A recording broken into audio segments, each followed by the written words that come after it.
എങ്കിൽ പിന്നെ നിർമ്മല ടീച്ചർ ഒരു കാര്യം ചെയ്യട്ടെ, ശബ്ദം പുറത്തു വരാതെ സംഗീതം പഠിപ്പിക്കട്ടെ. അപ്പൊ പിന്നെ മറ്റാർക്ക് ശല്യാവില്ലല്ലോ.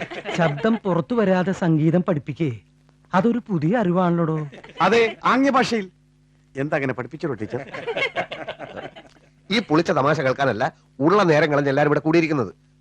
പിള്ളേര് വിഷമം പിടിച്ച ഒരു കണക്ക് ചെയ്യുന്നിരിക്കട്ടെ, പാട്ട് കേട്ടാൽ ശ്രദ്ധ തിരിയും. അങ്ങനെ ഒരു അവസ്ഥയ്ക്ക് പരിഹാരം ഉണ്ടായേ പറ്റൂ. നിർമ്മല ടീച്ചറെ ഇവിടെ അപ്പോയിന്റ് ചെയ്ത് പാട്ട് പഠിപ്പിക്കാനാണെങ്കിൽ അവർ പാട്ട് പഠിപ്പിക്കുക തന്നെ ചെയ്യും.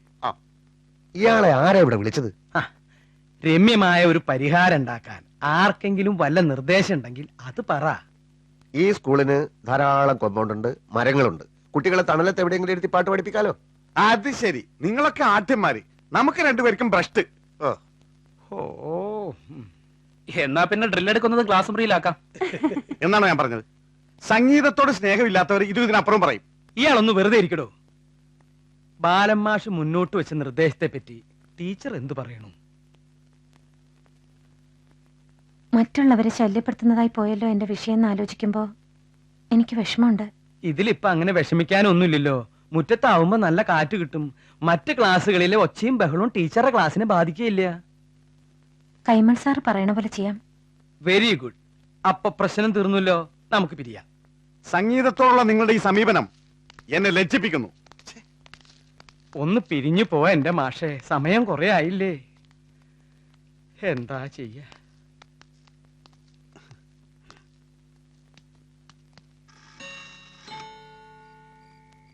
എന്തായി സമയം? 8:30 മമ്മേ. കുറച്ചു മുമ്പ് നീ തന്നെയല്ലേ പറഞ്ഞേ സ്കൂള് വിട്ട അവന് നേരെ വീട്ടിൽ വന്നാലെന്താ? അതെങ്ങനെയാ? അച്ഛന്റെ അല്ലേ മോൻ? വീടും വേണ്ട, വീട്ടുകാരും വേണ്ട. നേരം വെളുത്താ പാതിരയാവുന്നവരെ നടക്കും നാട്ടാരെ പിന്നാലെ. അതുവരെ എന്നെ ഈ ലോകവുമായി ബന്ധിപ്പിച്ച പ്രധാന കണ്ണികൾ എന്റെ മുത്തശ്ശിയും എന്റെ സഹോദരിയും. സഹോദരിയെ ഒരു നല്ല നിലയ്ക്ക് എത്തിച്ചിട്ട് വേണം എനിക്ക് എന്റെ ജീവിതം തുടങ്ങാൻ. അമ്മമ്മ ഉറങ്ങിയോ? എവിടെയായിരുന്നേടാ ഇതുവരെ? അത് അറിഞ്ഞില്ലേ, വേലായുധന്റെ അച്ഛന് ശ്വാസം മുട്ട് കൂടിയിട്ട് ആശുപത്രിയിൽ അഡ്മിറ്റ് ചെയ്തിരിക്കുക. ഒന്ന് കാണാൻ പോയതാ.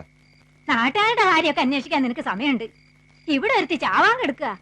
അത് പോട്ടെ, പ്രായം കഴിഞ്ഞ് നിൽക്കുന്ന ഒരു പെൺകുട്ടിയില്ലേ ഇവിടെ? അവളും ചാവാൻ കിടക്കുക. ഒന്ന് പോടാ. നിങ്ങളുടെ കാര്യങ്ങളൊക്കെ ഒന്ന് ശരിയായി കണ്ടിട്ട് വേണം എനിക്ക് സമാധാനായിട്ടൊന്ന് കണ്ണടയ്ക്കാൻ. അമ്മമ്മക്ക് കണ്ണടക്കാൻ എന്താ ഇത്ര തിരക്ക്? ഞങ്ങളൊക്കെ നിരപ്പാക്കിയിട്ടേ അമ്മമ്മ ഇവിടെ നിന്ന് പോവും. മൗര്യ സാമ്രാജ്യത്തിന് അതിശക്തമായ ഒരു സേനാ വിഭാഗം ഉണ്ടായിരുന്നു.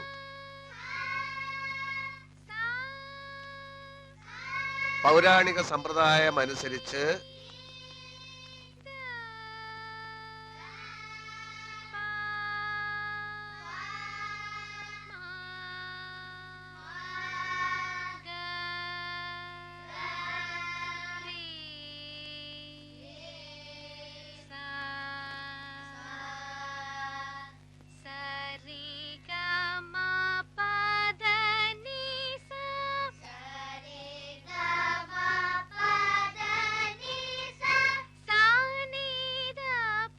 മ്യൂസിക് ക്ലാസ് എനിക്കൊരു ബുദ്ധിമുട്ടായിരുന്നെങ്കിലും ഞാൻ കാരണം മുറ്റത്ത് വെച്ച് ക്ലാസ് എടുക്കേണ്ടി വന്ന ടീച്ചറുടെ അവസ്ഥയിൽ എനിക്ക് കുറ്റബോധം തോന്നി.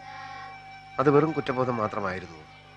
അല്ല, തുളസിക്കതിരിന്റെ പരിശുദ്ധിയുള്ള ആ മുഖം, ഹൃദയത്തിലേക്ക് ആഴ്ന്നിറങ്ങുന്ന ആ സ്വരമാതിരി എന്റെ ഉള്ളുണർത്തി എന്ന് പറയുന്നതാവും ശരി. ഇന്ന് ബുദ്ധിമുട്ട് തോന്നിയോ? ബുദ്ധിമുട്ട് ഇല്ല. എന്തേ? അല്ല, കുറെ കൂടെ മാറ്റി ക്ലാസ് മതിലിന് പുറത്തേക്ക് ആക്കണോന്ന് അറിയാൻ വേണ്ടി ചോദിച്ചതാ. അതിന്റെ ഒന്നും ആവശ്യമില്ല. കൈമൾ സാർ പറഞ്ഞതുപോലെ സംഗീതം പഠിപ്പിക്കാൻ തുറന്ന സ്ഥലം തന്നെയാ കൂടുതൽ നല്ലത്.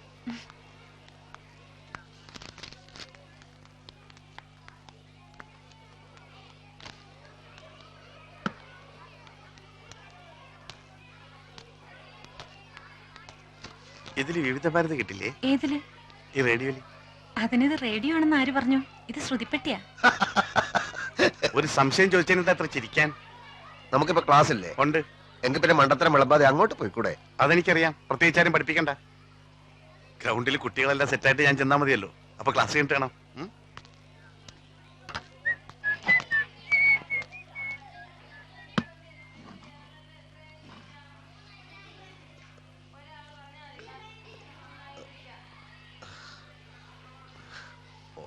ഞാൻ ശ്രദ്ധിക്കായിരുന്നു. ഒരാൾ പാടിക്കൊടുക്കുന്നത് എങ്ങനെയാ മറ്റുള്ളവർ അതേപോലെ പാടുന്നേ? കുട്ടികളാവുമ്പോ പാട്ടിനോടൊരു വാസനയൊക്കെ ഉണ്ടാവും. അതുണ്ടാവും. എന്നാലും പാട്ട് പഠിച്ചു തുടങ്ങാൻ ഏത് പ്രായം നല്ലത്? ചെറിയ പ്രായത്തിൽ പഠിച്ചു തുടങ്ങുന്നതാണ് ഉറക്കാൻ നല്ലത്. എന്താ മാഷക്ക് പഠിച്ചാ കൊള്ളാൻ തോന്നുന്നുണ്ടോ? എനിക്ക് ആ പ്രായമൊക്കെ കഴിഞ്ഞു പോയില്ലേ? എന്നാലും ഒന്ന് ശ്രമിച്ചു നോക്കണം, നല്ലതാ. അപ്പോഴേ അതിന്റെ ബുദ്ധിമുട്ട് മനസ്സിലാവുള്ളൂ.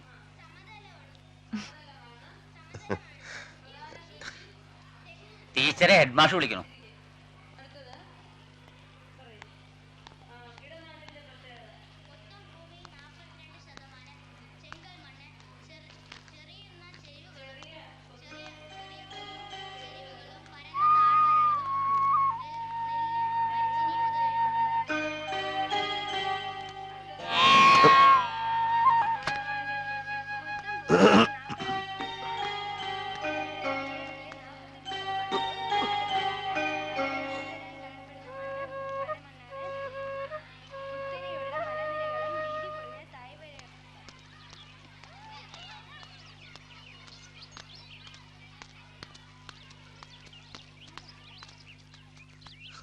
ഞാൻ വായനശാലയിലേക്ക് പോവുക. ജനറൽ ബോഡി മീറ്റിംഗ് ഉണ്ട്. വായനശാലയുടെ സെക്രട്ടറി ഞാനാ. ടീച്ചർക്ക് ഞങ്ങളുടെ നാടൊക്കെ ഇഷ്ടപ്പെട്ടോ? ആ, നാട് കൊള്ളാം. എന്ന് വെച്ചാൽ നാട്ടുകാർ കൊള്ളൂലെന്നാണ്? എന്ന് ഞാൻ പറഞ്ഞില്ലല്ലോ. ധ്വനി ഉണ്ടായിരുന്നു. ഏയ്, അതുപോട്ടെ, ഒരു കാര്യം പറയണമെന്ന് വിചാരിച്ചിരിക്കായിരുന്നു. ഇത്തവണത്തെ ഓണാഘോഷം ഗംഭീരമാക്കാനാണ് ഞങ്ങളുടെ പരിപാടി. ടീച്ചർക്ക് സ്റ്റേജിൽ പാടാനൊരു ചാൻസ് തരട്ടെ. ഞാനാണല്ലോ സെക്രട്ടറി. താങ്ക്സ്. അത് വേണ്ട. അതെന്താ? അത് ഓണം വെക്കേഷന് ഞാൻ നാട്ടിൽ പോവും. അല്ല, ഇത്തവണത്തെ ഓണം ഇവിടെ ആകുന്നത് കൊണ്ട് എന്താ കുഴപ്പം? എന്റെ നാട്ടിലായാലും എന്താ കുഴപ്പമുണ്ടോ? അതില്ല. ടീച്ചറിന്റെ വീട്ടിൽ ആരൊക്കെ ഉണ്ട്? എന്റെ വീട്ടില് അന്ന് വന്നൊരു അമ്മാവനില്ലേ, ആ. ആ അമ്മാവനുണ്ട്, അമ്മയുണ്ട്, അമ്മായി മക്കളും ഉണ്ട്. അച്ഛൻ? അച്ഛൻ സന്യാസിയാ. സന്യാസി? ആ, ഇപ്പൊ ഏതോ ആശ്രമത്തിലുണ്ട്. അച്ഛൻ അത്രക്ക് ആത്മീയവാദിയാണോ? ആത്മീയവാദിയായിട്ടൊന്നുമല്ല, പ്രാരാബ്ദങ്ങൾ ഏറ്റെടുക്കാൻ വയ്യാത്തോണ്ടാ. ഓഹോ, എല്ലാവരുടെ ജീവിതത്തിൽ ഉണ്ടാവും പ്രാരാബ്ധത്തിന്റെ ഒരു കാലഘട്ടം. എന്റെ ജീവിതത്തിൽ ആ ഘട്ടം കഴിഞ്ഞു. ഇപ്പോ ഒന്ന് സെറ്റിൽ ചെയ്യാം എന്നായിട്ടുണ്ട്. ഏതായാലും ടീച്ചറിന്റെ ഈ തുറന്ന മനോഭാവം എനിക്ക് വളരെ ഇഷ്ടമായി. ഇപ്പോഴത്തെ പെൺകുട്ടികൾക്ക് ഇല്ലാത്തതാണത്. എന്തോ ടീച്ചറിനെ പറ്റി കൂടുതൽ അറിയാനും സംസാരിക്കാനും ആഗ്രഹം തോന്നുന്നു. ആട്ടുംകാട്ട് ഇട്ടാ പോരാ, ചാണടണം. അല്ലെങ്കിൽ ടീച്ചർ നടന്നോളൂ. എനിക്ക് ഇവിടെ ഒരു സ്ഥലത്ത് വായനശാല അവിടെയല്ലേ? വായനശാലയിലേക്ക് നാളെ പോയാലും മതി. അപ്പൊ ജനറൽ ബോഡി മീറ്റിംഗ്? ഞാനാണല്ലോ സെക്രട്ടറി. മീറ്റിംഗ് മാറ്റാം. പുഴുക്കേട് ഉണ്ടെങ്കിൽ വെട്ടിക്കളയടോ.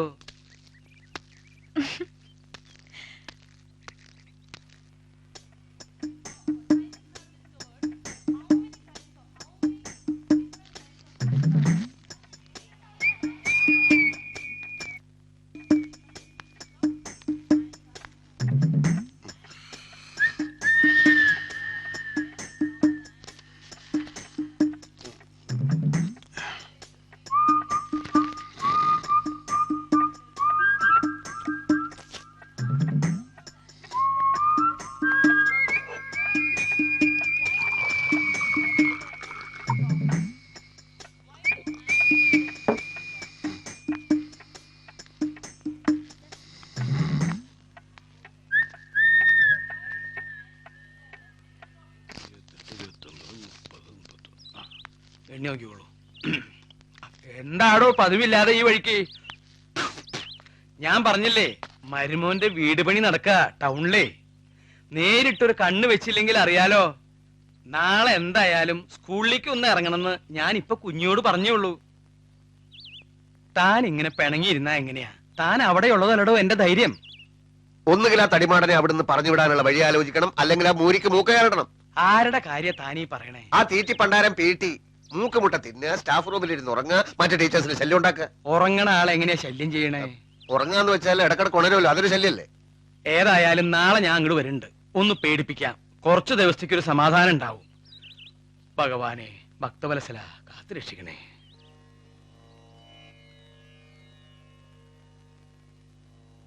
ഈശ്വര. കയ്യിലേന്തിയ വിളക്കിനേക്കാൾ പ്രകാശപൂർണമായ ആ സാന്നിധ്യം എന്നെ സ്വപ്നം കാണുന്നവനാക്കി. എപ്പോഴുമുള്ള സാമീപ്യത്തിനായി എന്റെ മനസ്സ് തുടിച്ചു. കണ്ട അമ്മയും മോളും അല്ലാന്ന് ആരെങ്കിലും പറയൂ? നിർമ്മല വന്നേ പിന്നെ കുഞ്ഞിക്ക് സ്വർഗം കിട്ടിയ മാതിരിയാ.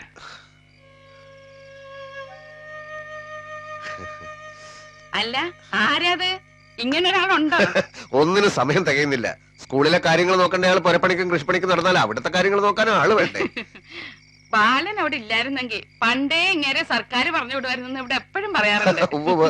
പിന്നെ ടീച്ചർക്ക് സ്കൂളിൽ വല്ല ബുദ്ധിമുട്ടും ആരെ കൊണ്ടെങ്കിലും ഉണ്ടെങ്കിൽ ഇവിടെ പറഞ്ഞാൽ മതി കേട്ടോ. ആ കുട്ടിക്ക് യാതൊരു ബുദ്ധിമുട്ടും ഇല്ല. കുട്ടിയുടെ പാട്ട് കേട്ടാ തനിക്കല്ലേ ബുദ്ധിമുട്ട്? പാട്ട് കേട്ടാ ബുദ്ധിമുട്ടോ? ആ എന്താ ബാല ഇങ്ങനെയൊക്കെ പറയാൻ തോന്നണേ? അല്ല, ഈ മോള് സന്ധ്യക്ക് നാമം ചൊല്ലണത് കേട്ടാ വെറുതെ കണ്ണടച്ചിരുന്നാ മതി. സാക്ഷാൽ അമ്പാടിക്കണ്ണൻ മുമ്പിൽ വന്ന് നിക്കണ മാതിരി തോന്നും. സംഗീതം ജീവിതത്തിന് ആവശ്യമുള്ള സാധനം അല്ലാന്ന് വിശ്വസിക്കുന്നവരോട് അതിന്റെ മഹത്വം പറഞ്ഞിട്ട് എന്താ കാര്യം എന്റെ കുഞ്ഞി? അങ്ങനെയല്ല സാർ. സത്യത്തിൽ ഇപ്പോ പശ്ചാത്തലത്തിൽ സംഗീതം ഇല്ലാതെ ക്ലാസ് എടുക്കാൻ പറ്റില്ല എന്നുള്ള അവസ്ഥയിലായിട്ടുണ്ട് ഞാൻ. എന്നാ ഒരു കാര്യം ചെയ്യാം, നാളെ തൊട്ട് കുറച്ച് പക്കമേളക്കാരും കൂടി ഏർപ്പാട് ചെയ്യാം. എന്താ?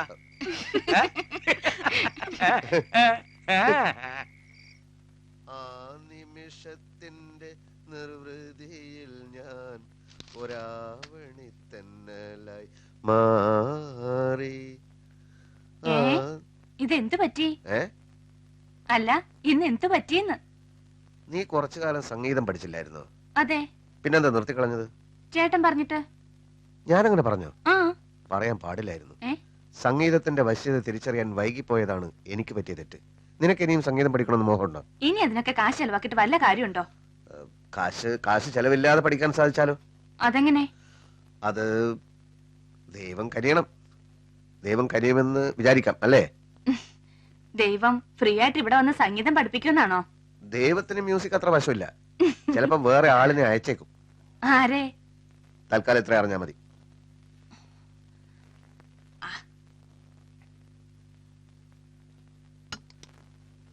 ഹാ, കഴിഞ്ഞില്ലേ ഇതുവരെ? ഹൈ, ഇന്നത്തെ നേരത്തെ ആണല്ലോ. ആ, ഇന്നിത്തിരി നേരത്തെ പോകേണ്ട ദിവസമാണ്. കഴിക്കാൻ എടുക്കട്ടെ? വേണ്ട, കഴിക്കാൻ നിന്നാലേ ശരിയാവില്ല.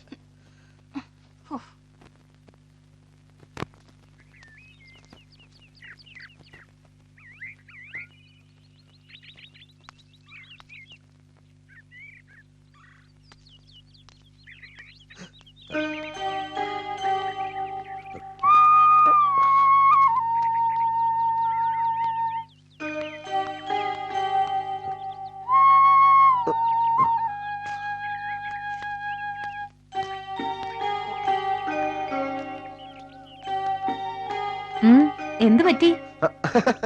ചെരുപ്പിന്റെ വാറ് പൊട്ടിയോ? പൊട്ടാറായി, പക്ഷെ പൊട്ടിയില്ല. ഈ വഴി കൂടാണ് ഇന്ന് സ്കൂളിൽ പോകുന്നത്? ഈ വഴിക്കും പോകാം. വീട്ടിൽ നിന്ന് മൊത്തം 3 വഴികളാവും സ്കൂളിലേക്ക്. ഒരു വഴി ബോറടിക്കുമ്പോ അടുത്ത വഴി കൂടെ പോകും. പക്ഷെ എനിക്ക് ഏറ്റവും ഇഷ്ടം ഈ വഴിയാ. ടീച്ചറിന് ഈ സമയത്ത് ഞാൻ പ്രതീക്ഷിച്ചില്ല. ബുദ്ധിമുട്ടായോ? എന്ത്? ഞാൻ വന്നത്. ഏകാന്തത ഇഷ്ടപ്പെടുന്നവർക്ക് അന്യരുടെ സാന്നിധ്യം ബുദ്ധിമുട്ടാവൂലോ. എനിക്ക് ഏകാന്തത തീരെ ഇഷ്ടമല്ല. എനിക്ക് പേടിയാ. ക്ലാസ് മുറിയിൽ നിന്ന് എന്നെ ഓടിച്ച പോലെ ഈ വഴി കൂടലിന്റെ യാത്രയും. ടീച്ചർ ഇപ്പോഴും അത് മനസ്സിൽ വെച്ചോണ്ടിരിക്കുകയാണ്. സത്യം പറഞ്ഞാൽ സംഗീതം എന്റെ ജീവനാണ്. സംഗീതമാണല്ലോ ജീവന്റെ താളം. പാട്ടുപാടി മഴ പെയ്ച്ചതിനെ പറ്റിയൊക്കെ എനിക്കറിയാം. പക്ഷെ ടീച്ചർ, നമ്മൾ ഈ കുട്ടികളെ സ്വരങ്ങൾ പഠിപ്പിക്കേണ്ട കാര്യമുണ്ടോ? മുഴുവൻ പഠിപ്പിക്കുന്നതിന് മുമ്പ് കുട്ടികൾ സ്കൂൾ വിട്ടു പോകും. ലളിത സംഗീതമല്ലേ ഒന്നുകൂടെ നല്ലത്? സ്വരങ്ങളാണല്ലോ സംഗീതത്തിന്റെ അടിസ്ഥാനം. അതെ, അതെനിക്കറിയാം. എങ്ങനെ അറിയാം? സംഗീതം പഠിച്ചിട്ടുണ്ടോ? പല പല തിരക്കുകൾക്കിടയിലും പഠിക്കാൻ കഴിഞ്ഞില്ല. ഈ ടീച്ചേഴ്സ് അസോസിയേഷൻ, ജനകീയ ആസൂത്രണം, സഹകരണ ബാങ്ക്, വായനശാല, മുനിസിപ്പാലിറ്റി കോർപ്പറേഷൻ, അങ്ങനെ 100 കൂട്ടം പ്രശ്നങ്ങളാ. എന്നാൽ സംഗീതം ഞാൻ പഠിക്കും. തോന്നുന്നില്ല. അതെന്താ? സംഗീതം വഴങ്ങുന്നവരെ എനിക്ക് കണ്ടാലറിയാം.